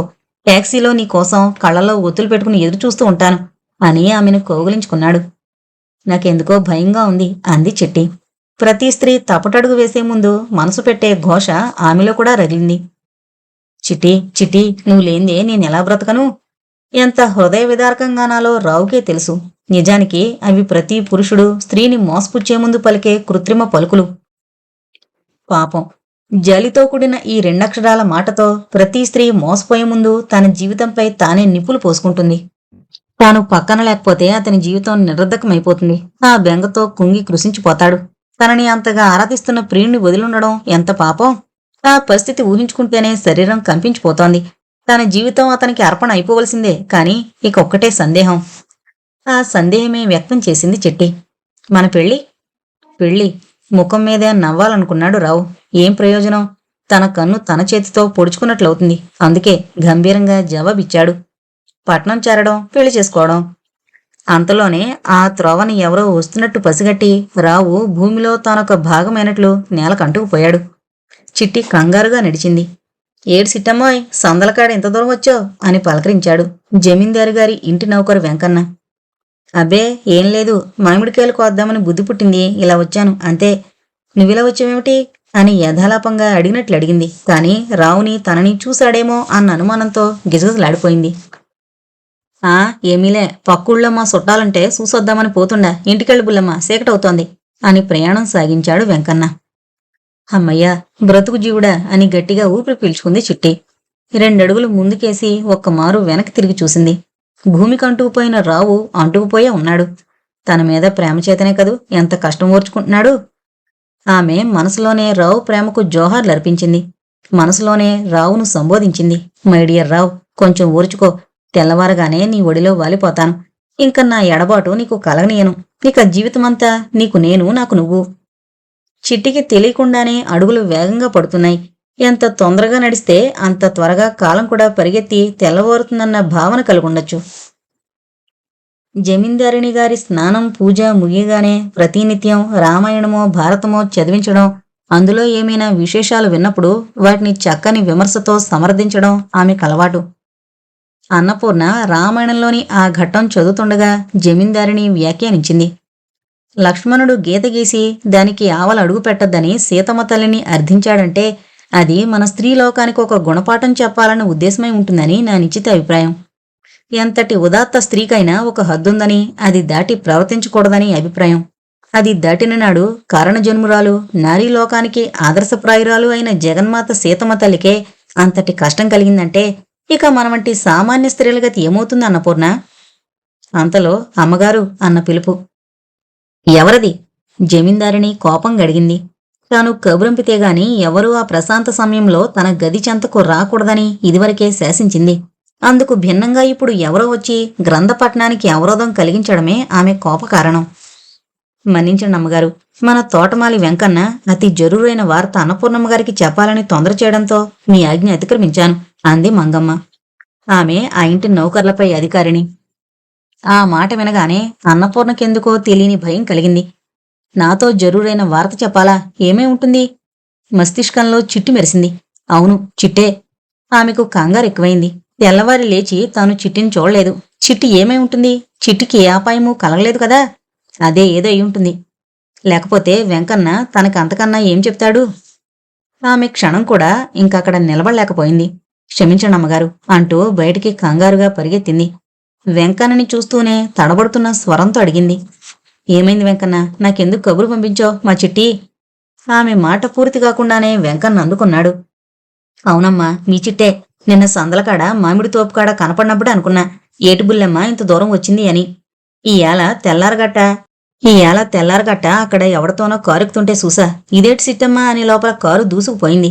ఏటి చిత్రం అనుకుంటూ మీతో చెప్పనా వద్దా అనుకుంటూ ఇక ఉండనేక కబురెట్టాను. అన్నపూర్ణ ఇంకేమీ వినలేదు. పిచ్చి పెట్టిన దానివల్లే పొరిగెత్తింది. చిట్టి పెట్టె తెరిచి చూసింది. ఏవో పాత గుడ్డలు తప్ప మంచివేవీ అందులో కనిపించలేదు. పక్కనే తన పెట్టె మూత పడి పడినట్టుగా ఉండడం చూసింది. తెరిచింది. తన బట్టలన్నీ చింద్రవంద్రగా ఉన్నాయి. అనుమానంతో పెట్టి అడుగున తడిమి చూసింది. కొడుకు చదువు కోసం చేర్చిపెట్టిన డబ్బు సంచి మాయమైంది. ఎవరితోనో కారికిపోతుంటే అన్న వెంకన్న మాటలు ఆమె మెదడులో ప్రతిధ్వనిస్తున్నాయి. ఇకొక్క నిమిషం ఆలస్యం చేయకూడదు. అంత జోరుగా ఆమె ఎన్నడూ జమీందారిని గదిలో చొరబడలేదు. కానీ ఇప్పటి పరిస్థితి వేరు. ఆమె ఏం చేస్తోంది ఆమెకే తెలీదు. అమ్మగారు, నాకు సెలవిప్పించండి. ఏమైంది అన్నపూర్ణ? ఎందుకలా వణికిపోతున్నావు? అన్నపూర్ణ అంటే ఆమెకు అపారమైన ఆప్యాయత. నేనేమీ చెప్పలేనమ్మగారు, నమస్కారం అంటూ జోరుగా బయటకు నడిచింది. ఆమె మనసు ఆమె స్వాధీనంలో లేదు. పిచ్చిదాని వలె వీధిలో పరిగెత్తే ఆమెను చూసిన వారు కారణం తెలియక ఆశ్చర్యంలో మునిగిపోయారు. పిచ్చిదానా, ఎక్కడికి పరుగు? మనసు అడిగింది. చిట్టి నా బిడ్డ, అభాగ్యురాలు, ఎలాగైనా కాపాడుకోవాలి. మనసుకు ఆమె జవాబు.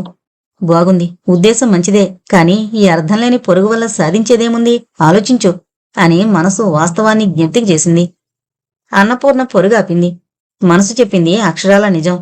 ఎలా అన్నది ఆలోచించకుండా ఎందుకీ వ్యర్థ పరుగు? చిట్టి ఏ వైపు వెళ్ళిందో తెలుసుకోవడం ముఖ్యమని తోచడంతో టాక్సీ కారులో వెళ్ళిందని వెంకన్న మాటలు జ్ఞప్తికొచ్చాయి. అక్కడ ప్రయత్నిస్తే కొంత ఆచూకీ తెలుస్తుందన్న ధైర్యం కలిగింది. పక్క ఊర్లో ఏవో 2-3 టాక్సీలున్నాయని తెలుసుకుని అక్కడ కొంత విచారణ జరిపింది. అదృష్టం కొలది చిట్టిని ఏజీరావుని తీసుకువెళ్లిన డ్రైవర్ తటస్థపడి ఆ రోజు తెల్లవారుజామున ఒక జంటను మెయిల్ బండికి అందించినట్లు చెప్పాడు. వెంటనే అన్నపూర్ణ స్టేషన్ చేరుకుంది. ఆమె అదృష్టం బాగుండి అప్పుడే ఒక ప్యాసింజర్ బండి పట్నానికి బయలుదేరబోతోంది. స్టేషన్లో కూడా ఆమె కొంతమంది ఉద్యోగస్తులను కలుసుకుని తన బిడ్డ వివరాలు చెప్పింది. అక్కడే ఉన్న ఒక ఇన్స్పెక్టర్ ఆమె వివరణ విన్నాక ఆ రోజు మెయిల్ బండికి ఒక జంట రావడం, 3rd క్లాస్ టికెట్ కొని పెట్టెలో ఖాళీ లేక 1st క్లాస్కి మార్చుకోవడం తనకు గుర్తుందని, అన్నపూర్ణ చెప్పిన లక్షణాలు ఆమెలో అంతో ఎంతో గుర్తొస్తున్నాయని చెప్పాడు. ఇక ఉపేక్ష చేయక ఆమె పట్నానికి బయలుదేరింది.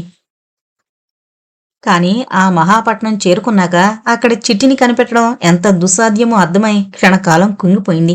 వెంటనే గుండె దిటవు చేసుకుని తన కర్తవ్య నిర్వహణకు పూనుకుంది.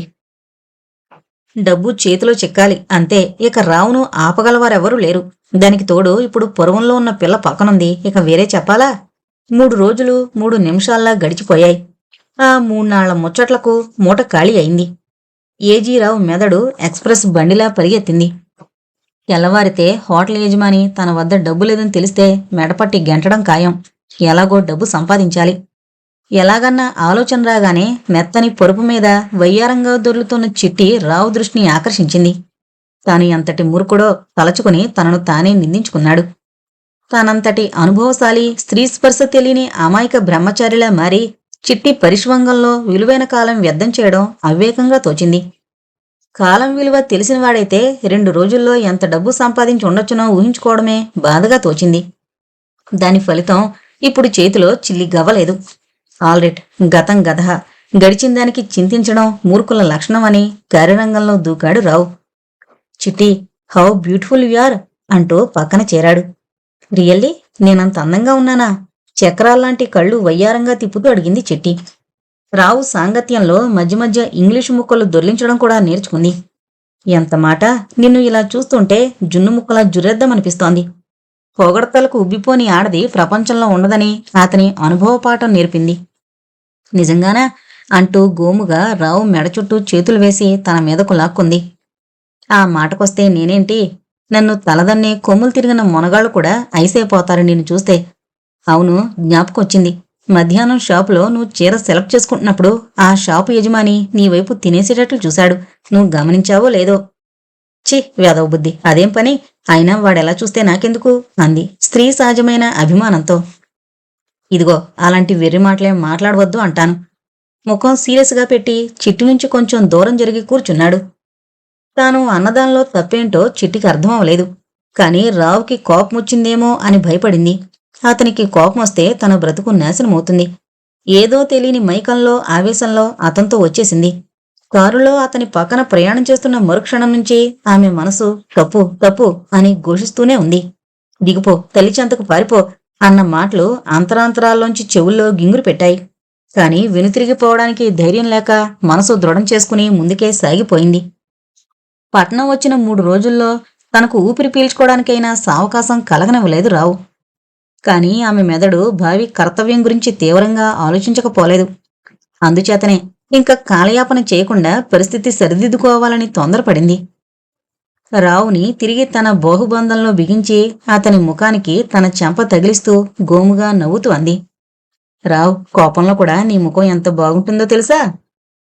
రావు మెదడులో వార్నింగ్ బెల్ మోగింది. అనుభవ పాఠాలు మరవడం కష్టం కదా. జీవితపు దెబ్బలెరుగని తొలి రోజుల్లో తనని ఎవరైనా పొగిడితే నిజమే అని ఉబ్బిపోయి మోసపోయేవాడు. ఇప్పుడు బాగా రాటు తేలిపోయాడు. ఎవరైనా ముఖస్తుతి చేయగానే ముడుచుకుపోవటం అలవాటు చేసుకున్నాడు.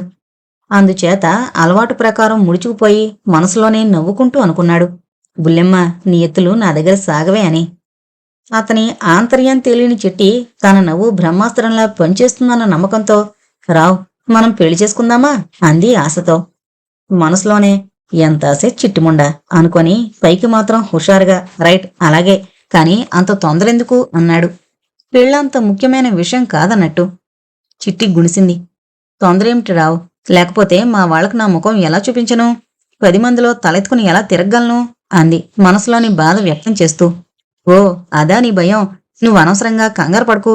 నువ్వు లక్షలు సంపాదిస్తూ ఉంటే మీ వాళ్లే కాదు, నువ్వనే 10 మంది నీ చుట్టూ బెల్లం చుట్టూ ఏగల్లా మూగుతారు అన్నాడు రావు. ఇంకా ఆలస్యం చేయకుండా అసలు గ్రంథంలోకి చిట్టిని దింపుదామన్న ఉద్దేశంతో.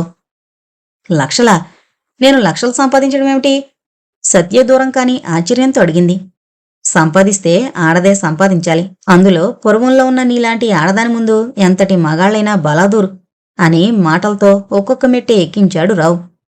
రావ్ రావ్ నాకు నువ్వనేదేమీ అర్థం కావడం లేదు అని వణుకుతున్న గొంతుకుతో జవాబిచ్చింది. కాని ఆమె ముఖభావం అతని మాటలు అర్థమైనట్లు నిరూపిస్తూనే ఉన్నాయి. అర్థం కాలేదా డియర్ చిట్టి? అయితే అర్థమయ్యేలా చెప్తాను విను. నాకు లక్షాధికారులతో కోటీశ్వరులతో పరిచయం ఉంది. కాని వారెవ్వరూ నా ప్రాణం పోతుందన్న పైసా ఇవ్వరు. అయితే వారికి కావలసిన ఏర్పాట్లు చేశానంటే పైసలు కాదు, 100,000 రూపాయలు విసిరి పారేస్తారు. ఆమె వైపు సూటిగా చూస్తూ మళ్ళీ అన్నాడు. వారికి కావలసింది పొరువంలో బుసలు కొట్టే నీ వంటి పడుచుపిల్ల. ఆ మాటలు వింటుంటే చిట్టికి దుఃఖం కోపం రెండూ ముంచుకొచ్చాయి. పులిలా రావు మీద పడి పీక నులిమియాలి అనుకుంది. ఉన్నత కుటుంబంలో జన్మించి అష్టకష్టాలు అనుభవిస్తూ తమ భావి జీవితాన్ని అర్పించుకున్న దేవతలాంటి తల్లిని ధిక్కరించి రావు వంటి పరమ నీచుణ్ణి నమ్మొచ్చినందుకు ఈ శాస్తి కావలసిందే అని కుమిలి కుమిలి ఏడ్చింది. నన్ను అన్యాయం చెయ్యకు రావు, నీ కాళ్ళు పట్టుకుంటాను, నన్ను పెళ్లి చేసుకో, ఆజన్మాంతం నీ సేవ చేసుకుంటూ బ్రతుకుతాను అని ప్రాధేయపడింది. సేవా గేవానాయ్, నేను చెప్పినట్టు విని చచ్చినట్టు పడుండు అని కసిరి కొట్టాడు కఠిన హృదయుడైన రావు. అయితే ఒక క్షణం ఇంకెక్కడున్నావు అని విసురుగా లేచి నిల్చుంది తెగించిన చిట్టి. ఎక్కడికి వెళతావే, పెంట మీద పారేసిన ఇంగిలి విస్తరి అని పరిహసించాడు రావు. ఆమె తనను కాదని ఇంకెక్కడికో వెళ్లలేదని అతనికి తెలుసు. ఆమెకేం చేస్తోంది ఆమెకే తెలీదు. గది బయటకు పరిగెత్తబోతుంటే రావు పట్టుకోబోయాడు. ఆమెకంత బలం ఎక్కడ్నుంచొచ్చిందో తెలీదు. రావుని ఒక్క తోపుతో సోఫాలో తూలిపడేలా చేసింది. అంతే, మేడమెట్లు దిగి వీధిలోకి చేరుకుంది. పెంట మీద పారేసిన ఇంగిలి విస్తరి, ఆ మాటలే ప్రతిక్షణం చెవుల్లో హోరు పెడుతున్నాయి. చిట్టి, అమ్మా చిట్టి! ఎవరిదో పరిచిత కంఠం దూరం నుంచి లీలగా వినపడింది. ఆ పిలుపే అంతకంతకు సమీపించడంతో వెనుతిరిగి చూసింది. అమ్మ, తనకు జీవం పోసి విద్యాబుద్ధులు గరిపి తననొక ఆదర్శ హిందూ స్త్రీగా తీర్చిదిద్దాలని అహర్నిశలు ప్రయత్నించిన తన తల్లి తన కోసం ఒడిలో చేర్చుకుని తన ఆవేదన తీర్చాలని చేతులు చాపుకునొస్తోంది. ఆమె చల్లని ఒడిలో తనకు శాంతి లభిస్తుంది. కాని అది అసాధ్యం. అయ్యో అమ్మా, నన్నంటకు, నేను మైలుపడిపోయాను. నేను పెంట మీదకు విసిరివేయబడిన ఎంగిలి విస్తరని. నా స్పర్శ నిన్ను అపవిత్రం చేస్తుంది. నన్ను తాకద్దు, వద్దు, వెళ్ళిపో అని అర్ధరహితంగా రోడ్డుకి అడ్డంగా పరిగెత్తింది. అంతే, వేగంగా పోతున్న లారీ కింద పడింది. ఇంకా ఎందుకు బ్రతకడం? బ్రతికి సాధించేదేముంది? ప్రాణానికి ప్రాణంగా చూసుకునే ఆ పుణ్యమూర్తి నన్ను వదిలిపోయారు. ఎవరి భావి చూసి ఆనందపడదామని కష్టాలు కోర్చుకుంటూ జీవితం సాగిస్తున్నానో ఆ ఇద్దరు బిడ్డల్లో ఒకరు తన కళ్ళ ముందే బలవన్మరణానికి బలైపోయింది. కష్టాలు భరించే శక్తి నాకు నశించింది. చచ్చిపోతాను. పట్నంలో కాలు పెట్టిన దగ్గర నుంచి విశ్రాంతి అన్న మాట లేకుండా 3 రోజులు తిరిగి తిరిగి అలసి సొమసిల్లిపోతుండగా చిట్టి అకస్మాత్తుగా కళ్ళపడ్డం, మరుక్షణంలోనే తన నుండి శాశ్వతంగా ఈ లోకం విడిచి వెళ్ళిపోవడం అన్నపూర్ణం మనసు కలిచివేసింది. హాస్పిటల్, పోస్ట్ మార్టం, దహనం అంతా స్వప్నంలా గడిచిపోవడమే తప్ప తనకేమీ గుర్తులేదు. తిండి లేదు, నిద్ర లేదు. అలా శూన్యంలోకి చూస్తూ గడిచిన 2 రోజుల అనంతరం ఆమెలో చైతన్యం కలగడంతో ముందుగా వచ్చిన ఆలోచన తనింక బ్రతకూడదని. అవును, చచ్చిపోతాను. ఆవేశంతో ఆ మాటలు పైకుబ్బుకొచ్చాయి అప్రయత్నంగానే. చచ్చిపోతావా? ఎలా చచ్చిపోగలవు? నువ్వు చావాలన్నా చావలేవు. అన్నపూర్ణ అదిరిపడింది. ఎవరా మాటలంటోంది అని చుట్టూ చూసింది. ఎవరూ కనిపించలేదు. ఎందుకలా నలువైపులా చూస్తావు? నేను నీలోనే ఉన్నాను. గుర్తులేదా? నేను నీ వాగ్దానాన్ని. వాగ్దానమా? ఏం వాగ్దానం? అయితే నన్ను పూర్తిగా మరిచిపోయావన్నమాట. నీ ప్రస్తుత దుఃఖమయ పరిస్థితి గతాన్ని విస్మరింపచేసినట్లుంది. అందుచేత నీకు గుర్తు చేస్తున్నాను. ఈ మాటలు ఆ వాగ్దానాన్ని జ్ఞాపకం చేస్తాయి. విను. మన రఘు డాక్టర్ అవ్వాలి. దిక్కులేక నా వలే చావు బ్రతుకుల మధ్య కొట్టుకునే ఆ అభాగ్యునికొక్కడికైనా వాడి సహాయం లభించి అలసట, ఆరాటం తీరితే నా ఆత్మకు శాంతి కలుగుతుంది. పూర్ణ, ఎన్ని ఆటంకాలొచ్చినా వాణ్ణి డాక్టర్ని చేస్తానని చేతిలో చేయివేయి. శాంతిగా చచ్చిపోతాను. ఆ మాటలు చెవిలో మ్రోగడంతో అన్నపూర్ణ ఆవేదన తీవ్రమైంది. తాను భర్త చేతిలో చేయివేసి మాటిచ్చింది. తన భర్త తన దైవం. తనను నమ్మి సంపూర్ణంగా శాంతిగా కన్నుమూశాడు. కాని ఇప్పటి తన పరిస్థితిలో ఎలా నెరవేర్చడం? తప్పదు, రఘు డాక్టర్ అయి తీరాలి. అప్పుడే నీ భర్త ఆత్మకు శాంతి అని మనసు హెచ్చరించింది. భర్త పోయిన దుఃఖం దిగమింగి ఏ విధంగా భావి కర్తవ్యానికి నడుం బిగించిందో ఆ విధంగానే ఇట్టి పరిస్థితుల్లో కూడా బిడ్డ అకాల మృత్యు సంతాపం అణుచుకుని తన కర్తవ్య నిర్వహణకై సంసిద్ధురాలైంది. ఎట్టి పరిస్థితుల్లోనూ రఘుకు ఈ సంఘటనలు తెలియకూడదని అన్నపూర్ణ దృఢంగా నిశ్చయించుకుంది. తాను జమీందారు గారి కొలువులోనే ఉన్నట్లు రఘును నమ్మించాలి. లేకపోతే అతని చదువుకు అంతరాయం కలగచ్చునని భయపడింది. అది ఎన్నటికీ జరగకూడదన్నదే ఆమె జీవిత లక్ష్యం. రఘుకు ప్రతి సంవత్సరం ఫస్ట్ రావడంతో స్కాలర్షిప్ లభించడం ఆమెకు అంతలో అంత మేలు కలిగింది. జమీందారు గారు ఉదారంగా ఇస్తున్న వేతనం ఆమె రఘు ఇతర ఖర్చులకు పంపడంతో అతని చదువు విఘ్నం లేకుండా సాఫీగా సాగిపోయింది. నిజానికి ఇతరులకైతే ఆమె పంపే డబ్బు సరిపడి ఉండకపోవచ్చు. కానీ రఘు బాధ్యత నెరిగిన విద్యార్థి. పరిస్థితిని అర్థం చేసుకున్న తనయుడు. చినిగిన బట్టలు పదే పదే కుట్టుకుని తనకు భారం తగ్గించాలనే అతని తపన. ఆమె కంటపడినప్పుడు దుఃఖం ఆపుకోలేకపోయేది. అమ్మా, నేనుండగా నువ్వెందుకమ్మా కష్టపడతావు? ఏదో ఒక పనిలో చేరి నిన్ను చెల్లాయిని పోషించలేనా అని అతను అన్నప్పుడు తన మాతృహృదయం ఎంతగా ఉప్పొంగిపోయేది. ఆ తలంపు అతనిలో నుంచి తొలగించడానికి తాను ఎన్ని విధాలా నచ్చజెప్పాల్సొచ్చేది. చూడు బాబూ, ఇప్పుడు నువ్వు ఉద్యోగంలో చేరితే మాత్రం ఎంత సంపాదించగలవు? అది మనకి ఏ విధంగా ఉపకరిస్తుంది? నువ్వు డాక్టర్ అయితే మన అందరి కష్టాలు గట్టెక్కుతాయి. అంతవరకు నేను నా శక్తి వంచన లేకుండా కష్టపడతాను. ఆ తర్వాత నీ నీడలో సుఖపడతాను. నువ్వు డాక్టర్ అయి తీరాలి, తప్పదు. అది మన సుఖం కోసమే కాదు, స్వర్గస్థులైన మీ నాన్నగారి ప్రబల ఆశయం. నువ్వు నెరవేరుస్తావని నాకు పూర్తి నమ్మకం ఉంది అని తన మాటలకు ఎదురు చెప్పలేక, సరే నీ ఇష్టమమ్మా, ఎప్పుడూ నీ మాటకి ఎదురు చెప్పను అన్న జవాబుకు ఆనంద బాష్పాలు రాల్చింది. జ్ఞాపకం వచ్చి పులకాంకితురాలైంది. రఘు ఒప్పుకోవడానికి ఇంకో కారణం కూడా ఉంది. జమీందారు గారి ఇంట్లో తనకు జీవనం సుఖమయంగానే ఉందని అతనికి తెలుసు. తాను కష్టపడుతున్నానని తెలిస్తే తన వాదనంతా నిష్ప్రయోజనమే అవుతుంది. అందుచేత ఇప్పుడు తాను చాలా జాగ్రత్తలు తీసుకోవాల్సి ఉంటుందన్న సత్యం గ్రహించింది అన్నపూర్ణ. తానింకా జమీందారిని సేవకు పోకూడదని నిశ్చయించుకుంది. ఏ గ్రామంలో తన గౌరవ ప్రతిష్టలు పెంచుకుంటూ జీవించిందో అక్కడ తిరిగి తాను కాలు పెడితే తన దోషం ఏమీ లేకున్నా కొలట తల్లి అనక మానరు. జమీందారిణి గారికి తన ముఖం చూపడానికి తనకే సిగ్గనిపించింది. పిల్లలు చేసిన తప్పులకు తల్లిదండ్రులకు బాధ్యత లేకుండా పోతుందా? అయితే ముందు గతి. ఆమె దీర్ఘంగా తర్కించి ఒక నిశ్చయానికొచ్చింది. పగలు రాత్రనక కష్టపడాలి. ఆ కష్టార్జితంతో తన బిడ్డ రఘును డాక్టర్ని చెయ్యాలి. తన భర్తకిచ్చిన వాగ్దానం నిలబెట్టుకోవాలి. తాను కష్టపడుతున్న విషయం రఘుకు తెలియకూడదు. ఇది అతి ముఖ్యం. అతని చదువు సాఫీగా జరగడానికి, అసత్యమాడ్డానికి కూడా జంకలేదు. అన్నపూర్ణ రఘుకు ఒక ఉత్తరం రాసింది. జమీందారిణి గారి ఆరోగ్యం నిమిత్తం మన సంతోషం కోసం దేశమంతా యాత్రలు చేయ బయలుదేరుతున్నామని, అందువల్ల ఒకే చోట నిలకడ ఉండదని, తనకు రాసే ఉత్తరాలు ఇక ముందు పట్నంలో పోస్ట్ మాస్టర్ గారి కేర్ ఆఫ్ అడ్రస్కు రాయవలసిందని, అక్కడి నుండి తాను ఎక్కడున్నా అవి బట్వాడయ్యే ఏర్పాట్లు ఉన్నాయని రాసింది. రఘు ఆమె మాటలు నమ్మాడు. అన్నపూర్ణకు అంతకన్నా కావలసిందేముంది? కాలచక్రం గిరగిరా తిరిగిపోయింది. జీవితం సుఖంగా గడిపే అదృష్టవంతులకు ఆ విషయం జ్ఞప్తికి రాకపోవచ్చు. కానీ అన్నపూర్ణ వంటి అభాగ్యులకు ప్రతి క్షణం ఒక యుగంగా తోచొచ్చంటే అతిశయోక్తి కాజాలదు. ఈ గతించిన కాలంలో అన్నపూర్ణ చెయ్యని పని లేదు, పడని బాధ లేదు. ఒక్కొక్క సమయంలో తాను పంపే డబ్బు చాలలేదని అదనంగా కొంచెం పంపమని రఘు రాసినప్పుడు కూలి పని చేసి ఆ విధంగా అదనంగా వచ్చిందంతా అతనికి పంపేది.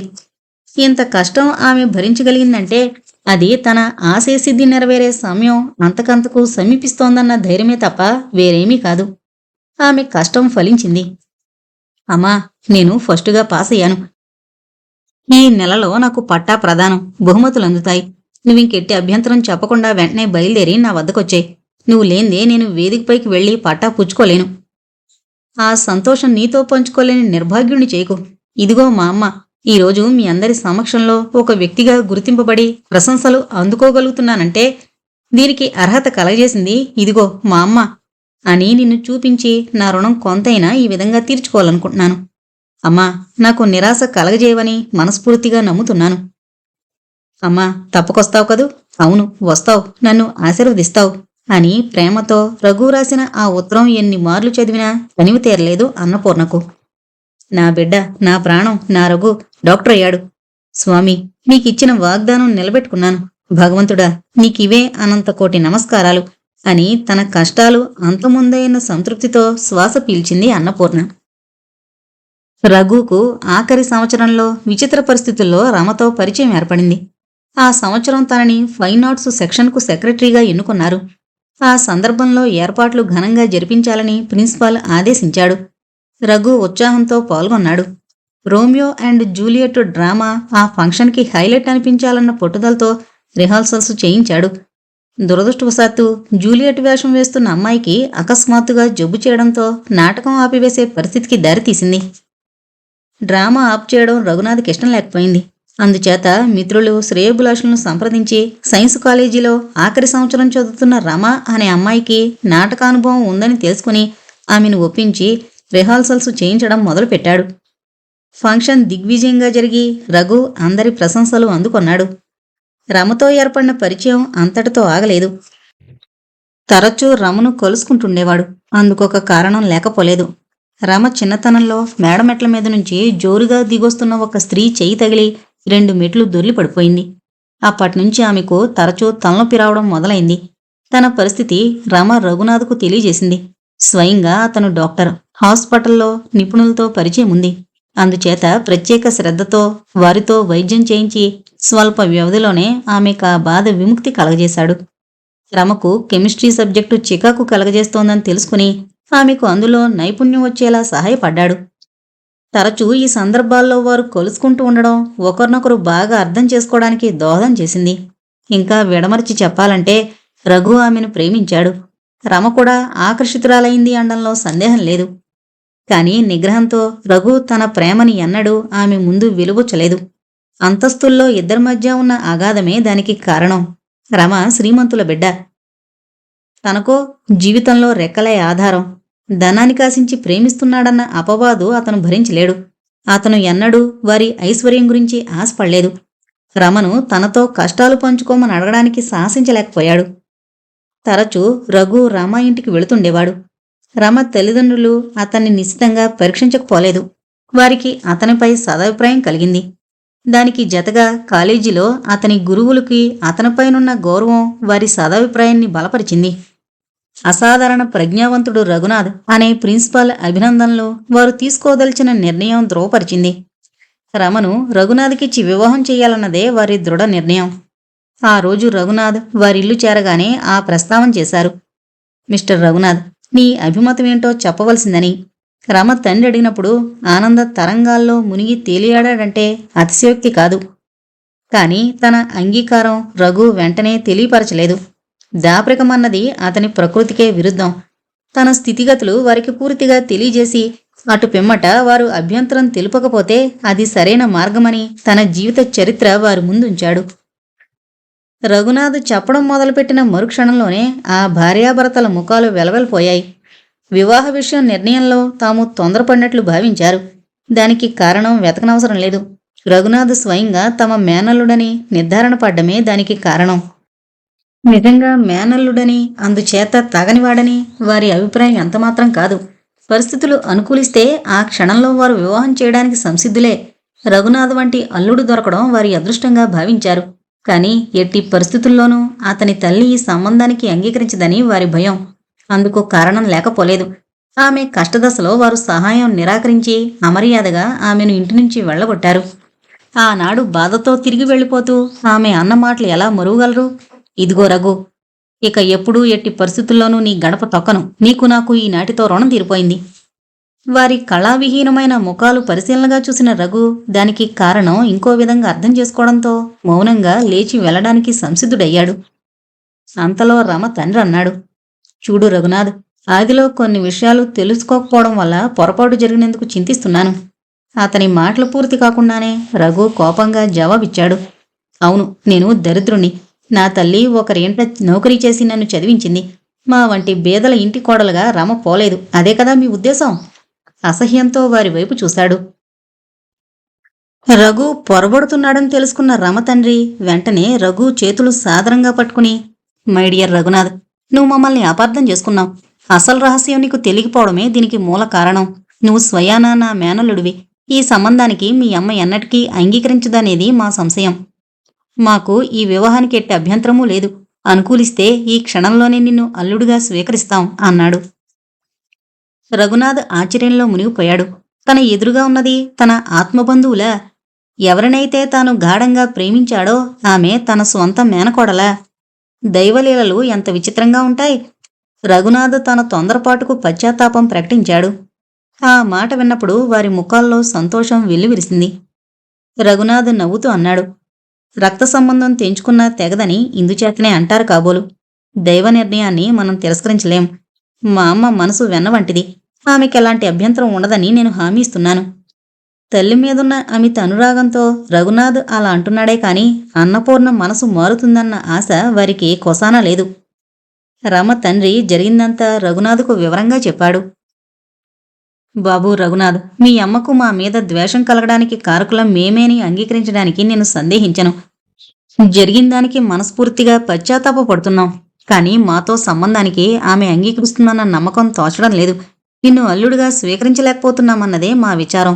నువ్వన్నట్లు దైవ నిర్ణయానికి కట్టుబడవలసిన వారం. ఏది ఎలా జరిగినా నువ్వు మేనల్లుడివి, అంతకు మించి స్నేహపాత్రుడివి. ఈ ఇంటి తలుపులు ఎప్పుడూ నీకోసం తెరిచే ఉంటాయని గుర్తించుకో అన్నాడు దీనంగా. రఘునాథ్ అతని మాటలకు కలవరపడలేదు.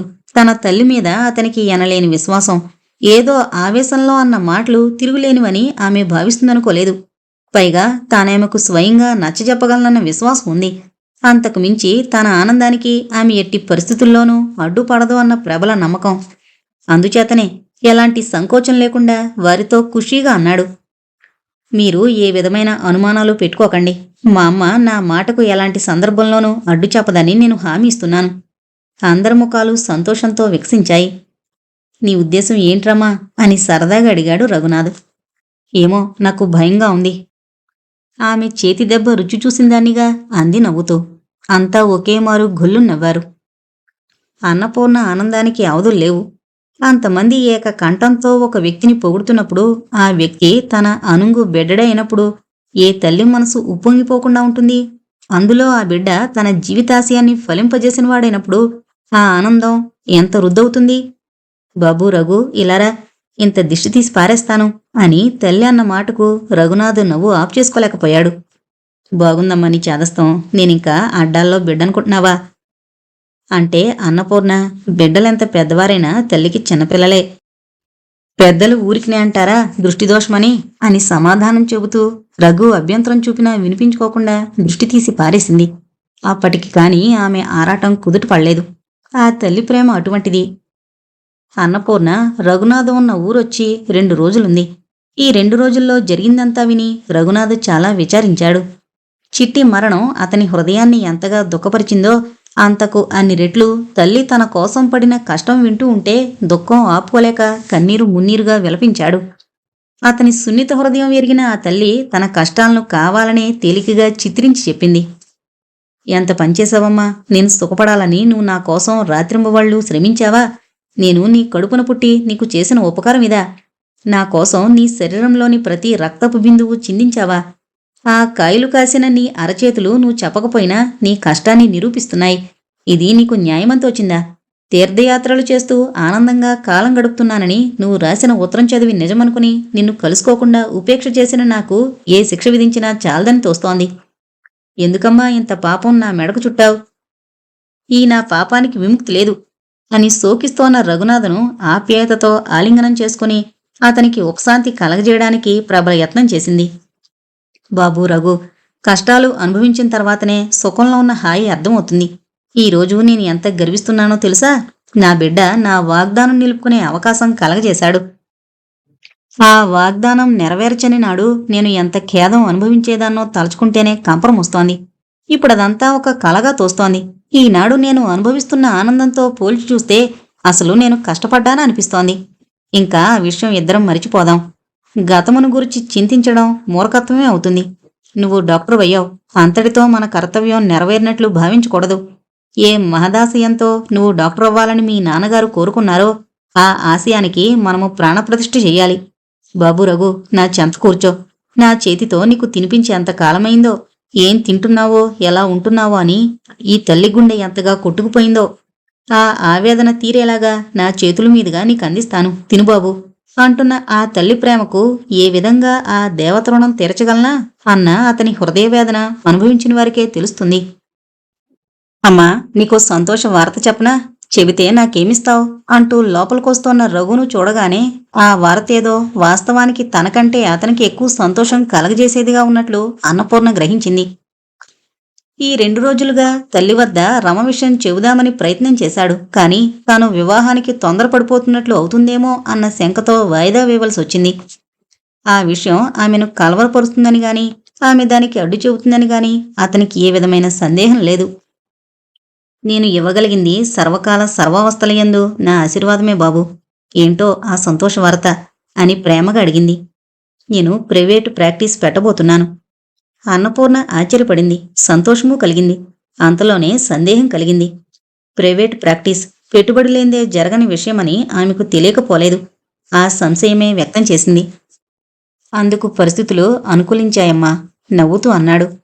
ఆమె ముందుకన్నా ఆశ్చర్యంగా రఘువైపు చూసింది. మావయ్య కావలసిన ధన సహాయం చేస్తానన్నాడు. ఆమెకేమీ అర్థమవలేదు. మావయ్య? ఏ మావయ్య? అదేనమ్మా, రఘు మావయ్య. మావయ్య, అత్త, రమ చదువు నిమిత్తం ఇక్కడే ఉంటున్నారు. నీకు చెప్పడం మరిచిపోయాను. రమ పరీక్షలు పూర్తయ్యాయి. వాళ్ళు ఊరికి తిరిగి వెళ్ళిపోతున్నారు. నన్ను అక్కడే ప్రాక్టీస్ పెట్టమంటున్నారు అని చెప్పుకుపోతున్నాడే కాని తల్లిని గమనించలేదు. అన్నపూర్ణ అచేతున్రాలే నిలబడిపోయింది. ఎంత ప్రయత్నించినా ఒక్క మాట కూడా పెదవి దాటి రాలేదు. ఆమె మౌనం అంగీకారమని అపార్థం చేసుకున్నాడే కాని ఆమె గుండెల్లో అగ్నిపర్వతాలు బద్దలవుతున్నాయని తెలియలేదు. అమ్మా, రమా నీ కోడలు. అతని మాటలు పూర్తి కాకముందే గట్టిగా అరిచింది అన్నపూర్ణ. ఆపు నీ అసందర్భ ప్రేలాపన. ఎన్నడూ తన తల్లి అంత కఠినంగా తనతో మాట్లాడడం ఎరుగని రఘునాథ్కు ఆమె కేక చెంపపెట్టులా తగిలింది. కళ్ళు అశ్రుపూరితాలయ్యాయి. అమ్మా, ఏదో చెప్పబోయాడు రఘు. ఆమె అవకాశం ఇవ్వలేదు. ఎప్పటినుంచి వారితో నీ పరిచయం?